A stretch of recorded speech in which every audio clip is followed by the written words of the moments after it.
Morning welcome to business breakfast show. Global markets బలహీనంగా trade అవుతున్నాయి. ఈ మార్నింగ్ ఎస్జీఎక్స్ నిఫ్టీ సుమారుగా 47 పాయింట్ల నష్టంతో 6027 దగ్గర ట్రేడ్ అవుతుంది. అంటే ఇది నవంబర్ ఫ్యూచర్స్ కి సంబంధించిన ఫ్యూచర్స్ బేస్డ్ గా ఎస్జీఎక్స్ నిఫ్టీలో ట్రేడ్ అవుతూ ఉంటుంది కాబట్టి 6000 పైన ట్రేడ్ అవుతుంది. బట్ మన మార్కెట్స్ మాత్రం నిఫ్టీ ఇండియన్ మార్కెట్స్ లో బహుశా 5950 రేంజ్ లో ఓపెన్ అయ్యే అవకాశాలు కనిపిస్తున్నాయి. సో నిన్నటి ఎక్స్పైరీ డే చాలా వోలటైల్ గా గడిచింది. ఆల్మోస్ట్ నిఫ్టీ డేస్ హై నుంచి 100 పాయింట్ల వరకు నష్టపోయింది.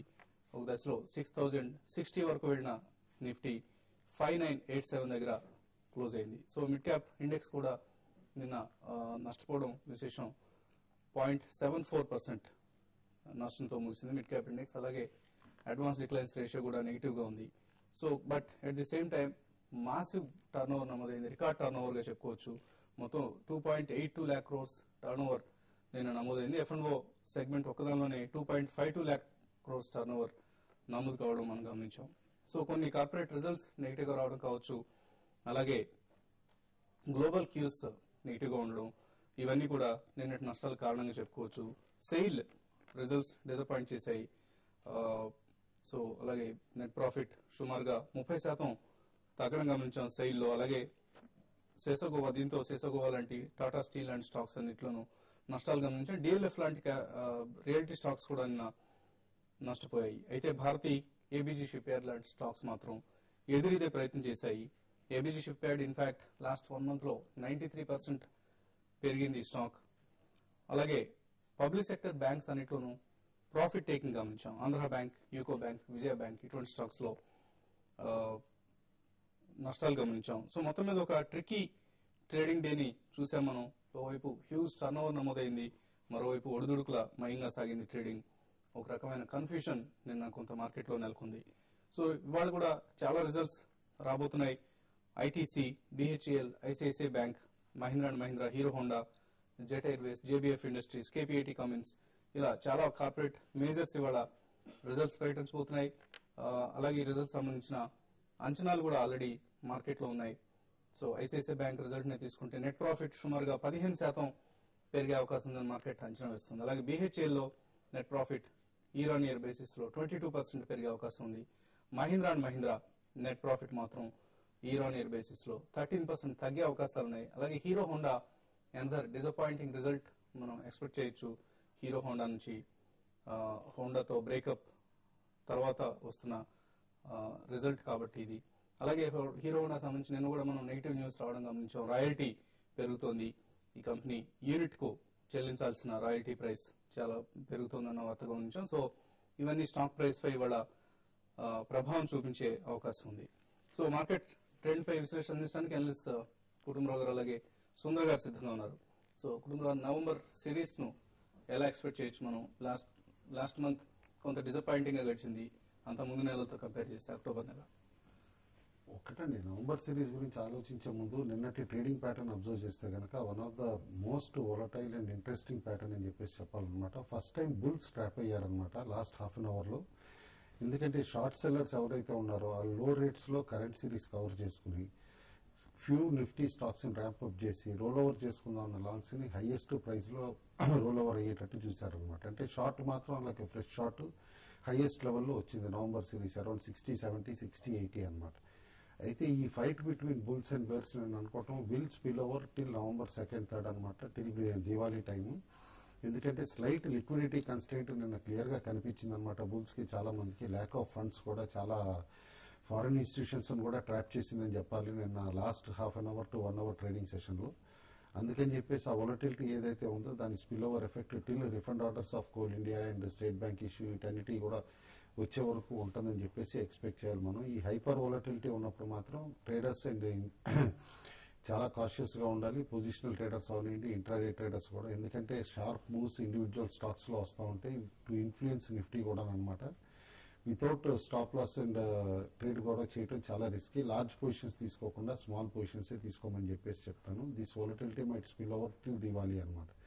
అయితే గ్లోబల్ క్యూస్ క్వాంటిటేటివ్ ఈజింగ్ ఏదైతే కనుక హైప్ చేస్తున్నారు యుఎస్ లో, అది కనుక 500 billion కంటే తక్కువ వచ్చేటట్లయితే కనుక ఒక షార్ప్ కరెక్షన్ యూఎస్ మార్కెట్స్ లో ట్రిజర్ అవుతుందని కూడా ఫియర్స్ ఉన్నాయన్నమాట. కాబట్టి ఆ ఫ్యాక్ట్ ని కూడా కేర్ఫుల్ గా అబ్జర్వ్ చేయమంటున్నాను. November 2nd కి డ్యూ అనమాట, well before Obama visit to India.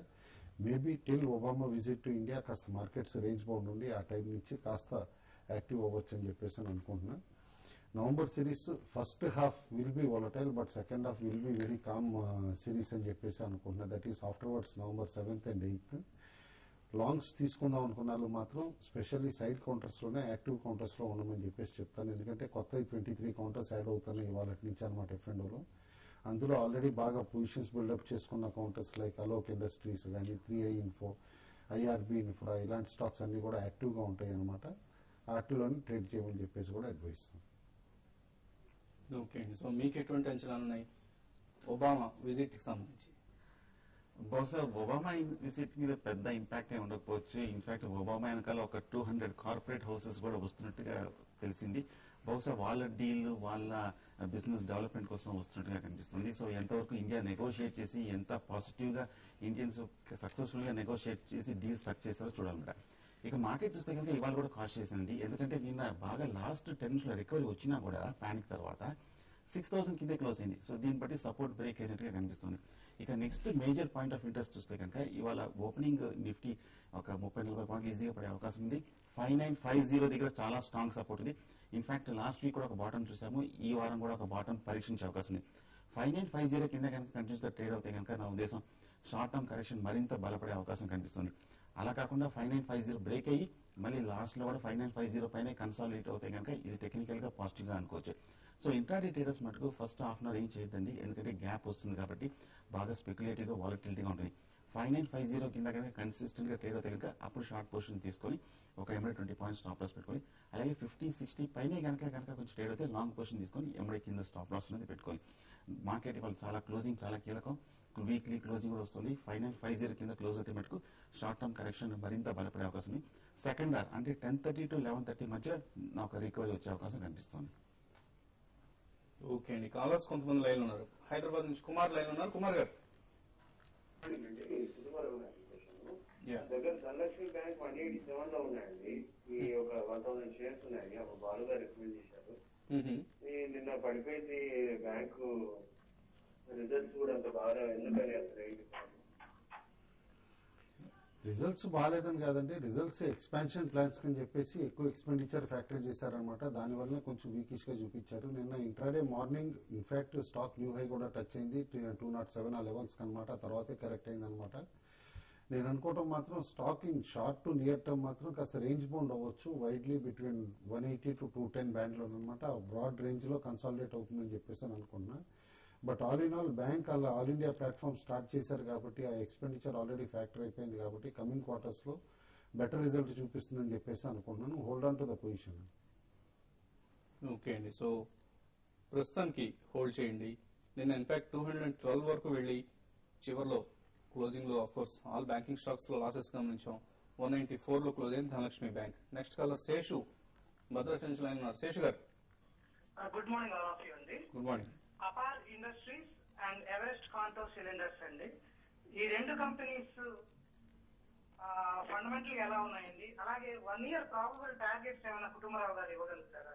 ఎందుకంటే ఆయన చాలా బాగా గెస్ట్ చేయగలుగుతారు. అవి ఈ మధ్య సత్యంలోను, యూఫ్లెక్స్ లోను, అలాగే పిరమల్ హెల్త్ కేర్ లో కూడా చాలా చక్కని ప్రెడిక్షన్స్ ఇచ్చారు. ఈ రెండు స్టాక్స్ పోర్ట్ఫోలియోలో ఉంచుకోదగ్గ స్టాక్స్ అయినా 1 year టార్గెట్స్ ఏమైనా ఉంటే చెప్పండి. అపార్ అయితే గుడ్ కంపెనీ అండి. ఈవెన్ మిడ్ క్యాప్ లో one of the stronger companies కింద రేట్ చేయొచ్చు. అండ్ ఈవెన్ మీరు సిఏజిఆర్ చూస్తే అంటే కాంపౌండెడ్ యాన్యువల్ గ్రోత్ రేట్ చూస్తే కనుక చాలా స్ట్రాంగ్ గా ఉంది, స్టడీగా పెరుగుతుంది అనమాట. Hold on to the stock అండి. పర్టికులర్ టార్గెట్ అని చెప్పలేము, ఎందుకంటే కరెంట్ లెవెల్స్ లో మార్కెట్ కాస్త చర్నింగ్ మూడ్ లో ఉన్నారనమాట. ఇప్పుడు ఈ November 15th వరకు కాస్త కేర్ఫుల్ గా అబ్జర్వ్ చేసి ఆ తర్వాత కరెంట్ లెవెల్స్ లో సస్టైన్ అయితే కనుక అపార్ ఇండస్ట్రీస్ డెఫినెట్లీ మీరు బై చేయొచ్చు. ఇన్ఫాక్ట్ రిజల్ట్స్ కూడా well in line with expectations అని చెప్పేసి అనుకుంటున్నాను. రెండో స్టాక్ ఎవరెస్ట్ క్యాంటో సిలిండర్. ఎవరెస్ట్ క్యాంటో మాత్రం ప్యూర్లీ స్పెక్యులేటివ్ బెట్ అవుతుందండి. As of now on and off moves ఏవైతే వస్తున్నాయో 135 లెవెల్ దగ్గర ఫిజిల్ అవుట్ అయిపోతున్నాయి అనమాట. బేసికల్లీ సిఎన్జి సెగ్మెంట్ కొంచెం క్రౌడెడ్ గా ఉంది. అండ్ నాకు తెలిసిన ఇండస్ట్రీ సోర్సెస్ బట్టి కూడా ఇద్దరు కాన్ఫిడెన్స్ పెట్రో అవనివ్వండి, నితిన్ ఫైర్ అవనివ్వండి, వీళ్ళందరూ కూడా ఈ సిఎన్జి సెగ్మెంట్ లోకి వచ్చిన వాళ్ళందరూ కూడా కెపాసిటీ చాలా ఐడియల్ గా ఉంది. ప్రైజెస్ బాగా తగ్గినాయి both in China and middle east అని కూడా చెప్పేసి అని అంటున్నారు. కాబట్టి current levels is still very pricey for stock అనుకుంటున్నా. ప్రిఫరబ్లీ ఈకేసీ మాత్రం అవాయిడ్ చేయండి. More over it is ₹1 paid up share మీరు గుర్తుంచుకోండి. కాబట్టి ఇంకా కాస్ట్లీ అని చెప్పేసి అనుకోవాలి ఆ share. Only closer to 110 or 105 some value will emerge in that stock అండి. ఓకే అండి. సో మనం కొన్ని స్టాక్స్ గురించి హెచ్చరిస్తూ రావడం జరుగుతుంది. 7Cs టెక్నాలజీస్ నిన్న కూడా 5% డౌన్వర్డ్ సీలింగ్. గతంలో 5% కంటిన్యూస్ గా అప్వర్డ్ సీలింగ్ వేయడానికి, ఇప్పుడు డౌన్వర్డ్ సీలింగ్ వేయడానికి రీజన్స్ అయితే ఉండవు. సో ఆపరేటర్స్ రోల్ మాత్రం ఇక్కడ మనం ప్రస్తావించుకోవాల్సి వస్తుంది. Company some fund raising exercise కూడా టేకప్ చేసినట్లుగా కనిపిస్తుంది. సో యావరేజ్ ప్రైసింగ్ కోసం తంటాలు పడుతున్నట్లు, పాటలు పడుతున్నట్లు కనిపిస్తుంది.